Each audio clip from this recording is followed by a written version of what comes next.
তো ভাই লোক জেজেকে চ্যাপ্টার 269 চলে এসেছে অ্যান্ড ইন দিস চ্যাপ্টার আমরা দেখি যে ইউটা এখনো বেঁচে আছে। Yes, you have that right, Okkotsu Yuta is still alive. Also এই চ্যাপ্টারে আমরা দ্য নিউ শ্যাডো স্টাইল টেকনিকের ব্যাপারেও অনেক কিছু জানতে পারি। তো চলুন বেশি পেশাল না পেরে এই চ্যাপ্টার শুরু করি। তো এই চ্যাপ্টার শুরু হয় একটি ক্যান্ডি শপ থেকে, যেখানে মেয়ে একটি ওল্ড লেডিকে জিজ্ঞেস করে how much, and then scene shift হয় বাকি সর্সারার্সের কাছে, যেখানে আমরা দেখি যে সকল সর্সারার সুকুনার সাথে ফাইটের পর এখনো বেঁচে আছে তারা একসাথে বসে ডিসকাস করছে। সেখানে আমরা দেখি যে মা কি ইউটার উপর চিল্লাচ্ছে যে যদিও তুমি তোমার বডিতে ঠিকঠাক মতো চলে এসেছো, কিন্তু এত খুশি হওয়ার কিছু নেই। কিন্তু সেখানে ইউটা চুপচাপ মাকির কথা শুনছে, সে মাকিকে কিছুই বলছে না। এরপর মাকি মেগুমিকে জিজ্ঞেস করে যে মেগুমি এখন কেমন আছে। তো মেগুমি বলে যে আনলিমিটেড ভয়েডের জন্য তার মাথা এখনো ঘোরাচ্ছে, because Megumi was a vessel and Sukuna মেগুমির বডিতে ছিল, যার কারণে গোজোর unlimited void Megumi and Sukuna দুজনকেই হিট করেছে। এরপর মেগুমি বলে যে সে সবার থেকে মাফ চাইতে যাচ্ছে, কিন্তু মাকি এখানে তাকে বলে যে এখানে মাফ চাওয়ার কিছুই নেই।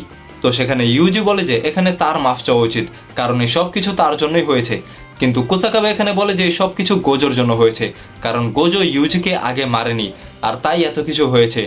কুসাকাবে আরও বলে যে সে ইউজিকে মারার পক্ষে ছিল, কিন্তু প্রিন্সিপাল ইয়াকাসারের জন্য কুসাকাবেও এখানে ইউজিকে কিছুই বলেনি।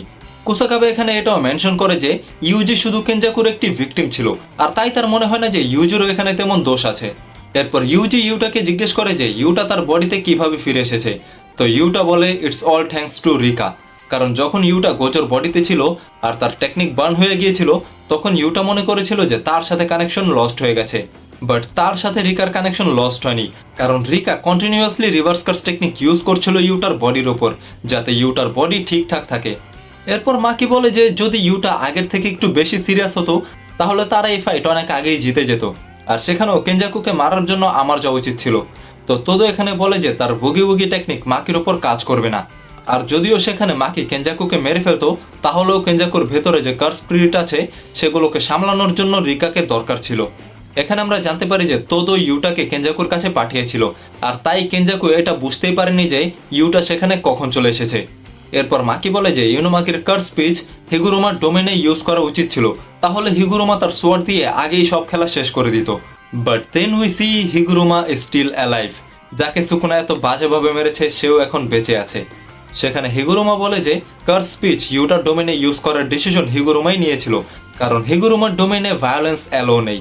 সেখানে হিগুরুমা আরও মেনশন করে যে সুকুনা চাইলে তাকে ইজিলি মেরে ফেলতে পারতো, বাট সুকুনা তাকে না মেরে তার সাথে খেলা করছিল।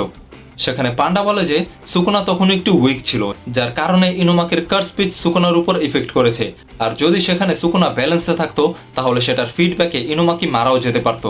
এরপর মাকি আবার বলে যে যদি মিগুয়েল আর লারু আগেই আমাদের হেল্প করতে আসতো তাহলে সিচুয়েশন আরো ডিফারেন্ট হতে পারতো। বাট এইটা শুনে সবাই ইউটার দিকে তাকিয়ে থাকে যে ভাই নিজের গার্লফ্রেন্ডকে সামলা তুই।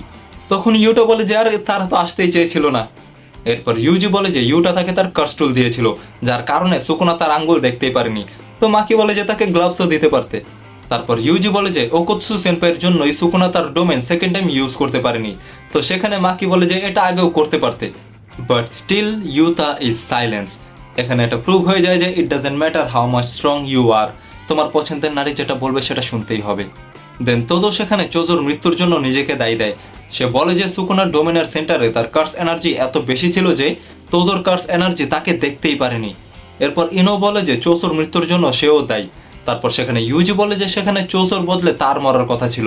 অ্যান্ড আফটার দেন সেখানে মাকি বলে যে আমি ইউটাকে ব্লেম করছি না, মানে আমিও দুটি ব্ল্যাক ফ্ল্যাশ খেয়েছি। যেটা শুনে আমরা দেখি ইনুমাকি অ্যান্ড পান্ডা সাইডে গিয়ে হাসতে থাকে। দেন সেখানে মিওয়া বলে যে সে তো কিছু করতেই পারেনি, কিন্তু সে সবার জন্য চিন্তা করছিল। আর তারপর সেই ঝাড়ুওয়ালি মেয়ে বলে, যার নাম আমার এখন মনে নেই, সে বলে যে সেও কিছু করতে পারেনি। তারপর নোবারা বলে যে সে তো শেষ মুহূর্ত পর্যন্ত ঘুমিয়েছিল, তাই তার কিছুই বলার নেই। দেন হাকারি বলে যে উরাওমাকে হারানোর পর সে সুকুনার সাথে ফাইটে হেল্প করতো, বাট উরাওমা একটু বেশি স্ট্রং ছিল। এরপর মেমের ভাই উই উই এখানে বলে যে এই পুরো ব্যাটেলের সেই এমভিপি, যেটা তোমাকে এগ্রি করতে হবে ভাই, কারণ তার জন্য অনেক কিছু হয়েছে। তার জন্যই বাকি সর্সারার সুকুনার সাথে ফাইটে টাইম মতো যেতে পেরেছে, আর তার জন্য ইউটা গোজোর বডিকে ইউজ করতে পেরেছে, যার কারণে সুকুনা সেকেন্ড টাইম তার ডোমেন ইউজ করতে পারেনি। এরপর তারা ব্লেম দেয় মেয়ের ওপর যে মেয়ে এখানে অনেক রিল্যাক্স ছিল, কারণ আমরা পুরো ফাইটে তাকে দেখিনি। তো তার ভাই উই উই বলে যে মেয়ে তার কাজ আগেই শেষ করে দিয়েছে। এরপর তারা রিভিল করে the secret about the new shadow style technique.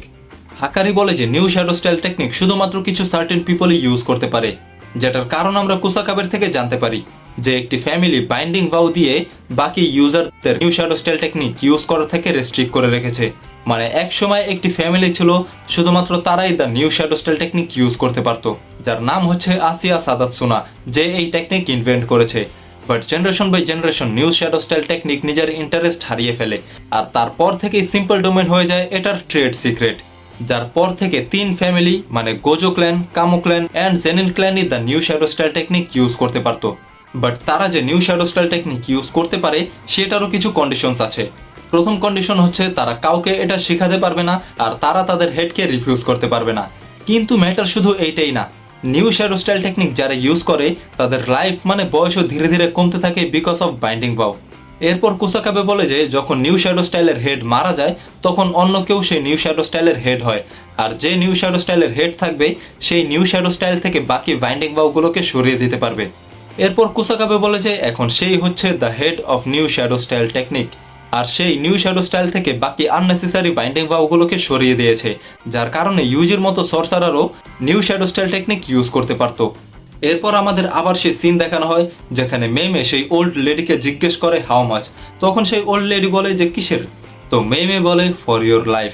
তাদের কনভারসেশনের থ্রু আমরা জানতে পারি যে সেই ওল্ড লেডি হচ্ছে নিউ শ্যাডো স্টাইলের হেড, আর সে পুরো জুজুৎসু ওয়ার্ল্ডে রুল করতে চেয়েছিল। এরপর সেই ওল্ড লেডি বুঝে যায় যে টেঙ্গেন তাকে তার ইনফরমেশন দিয়েছে, আর সেখানে মেমে বলে যে জেনেন ক্ল্যান অলরেডি শেষ হয়ে গেছে, মানে ভাই জেনেন ক্ল্যানের মাত্র 2 জনই বেঁচে আছে, মেগুমি অ্যান্ড মাকি, আর আছে শুধু গোজো ক্ল্যান অ্যান্ড কামো ক্ল্যান, আর তারাও এখন বিপদে আছে। হয়তো হতে পারে যে জেনেন ক্ল্যান শেষ হয়ে যাওয়ার পর গোজো ক্ল্যান অ্যান্ড কামো ক্ল্যান ফাইট করবে নিজেকে টপে রাখার জন্য, আর সেখানে মেমে সেই ওল্ড লেডিকে মানে দ্য নিউ শ্যাডো স্টাইলের হেডকে মেরে ফেলে, আর তারপর থেকেই কুসাকাবে হয়ে যায় the head of new shadow style technique. And এই প্যানেলের সাথে এই চ্যাপ্টার এখানে শেষ হয়ে যায়।